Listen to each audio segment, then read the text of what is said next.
m'appelle Isidore Ayatonga, originaire du Nord Congo, ou plutôt issu de la région de la cuvette congolaise. C'est ma région qui contrôle depuis presque 45 ans l'institution militaire au Congo-Brazzaville. Par ailleurs, je suis et j'y resterai toujours du côté de la raison, de l'esprit critique, de la liberté de conscience, des valeurs morales, des libertés fondamentales, de l'économie et du social propice au plus grand nombre de citoyens.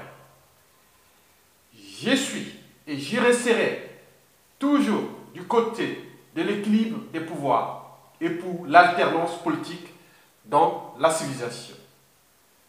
C'est pour cet état d'esprit que je lance d'une part un appel solennel à mes frères, cousins, soldats et officiers militaires du Nord Congo et en particulier ceux de la région de la Kivette à ne pas jouer avec le feu et contre le vent du changement attendu par la volonté générale, c'est-à-dire celle du peuple souverain. Oui, même dans les ténèbres, le peuple aura toujours raison contre la tyrannie, parce qu'il est nombreux et souverain. Sinon, il n'y a pas d'État ou de pays dans la civilisation. Je lance d'autre part un appel à tous les soldats, officiers, militaires congolais et de la force publique congolaise que vous êtes désormais devant un choix historique. En effet, toutes ces forces de la défense nationale et de la sécurité publique doivent donc individuellement et collectivement se préparer à escorter le peuple mobilisé, symbolisant l'image d'une armée congolaise et d'une force publique nationale respectueuse du peuple souverain et des valeurs incarnées par le nouveau Congo qui arrive. Ainsi, les forces armées congolaises et la force publique nationale seront revenus au service de la nation et du citoyen ordinaire et prêtes à défendre dans l'honneur et avec vaillance la dignité de tous.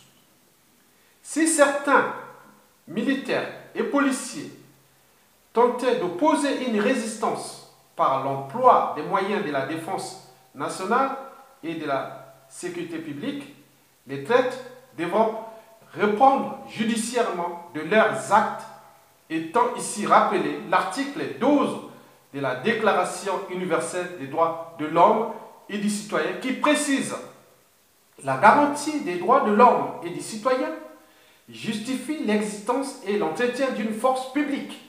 Mais cette force est donc instituée pour l'avantage de tous et non pour l'utilité particulière de ceux auxquels elle est confiée.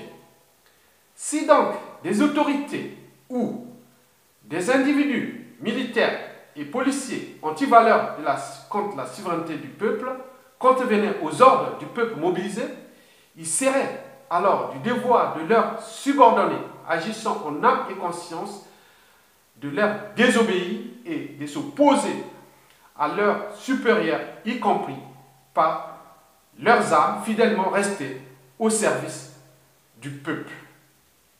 Je forme nos forces de la défense nationale et de la sécurité publique qu'avec le départ du pouvoir de M. Denis Sassou Nguesso, ce n'est pas le vide politique qui va se créer au Congo-Brazzaville. C'est une vacante de pouvoir ouverte par la Constitution du 20 janvier 2002 et dûment constatée par les institutions constitutionnelles prévues à cet effet. Dès lors s'ouvrira une véritable période d'analyse, de réflexion et de décisions plus ou moins longues que nous appelons la constituante. Une rencontre historique qui posera fondamentalement la question de la nation qui n'existe pas, de l'état de droit et de la démocratie dans notre pays, y compris la démocratie électorale, citoyenne ou de gouvernance électorale.